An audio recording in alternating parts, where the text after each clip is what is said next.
how to add text to a photo on Instagram. First, make sure your Instagram app is updated to the latest version. Then, open the Instagram app on your mobile device. Tap on your profile picture in the bottom right corner of the screen. Now, tap the plus icon at the top of the screen. A pop-up menu will appear. From here, select Post. You will now see all the recent pictures from your device's gallery. Choose the photo you want to upload and add text to.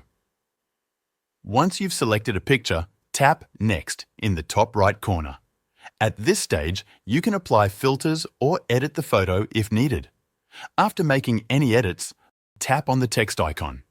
This will allow you to add text over your image. Now, type the text you want to place on your photo. You can customize it by changing the font, color, and alignment. You can also resize the text and move it around by dragging or pinching it on the screen. Adjust it until it looks the way you want. Once you are satisfied with the text, tap Next. Here, you can add a caption, tags, or a location if needed. When you are ready, tap Share to post your picture with text on Instagram. That's how to add text to a photo on Instagram.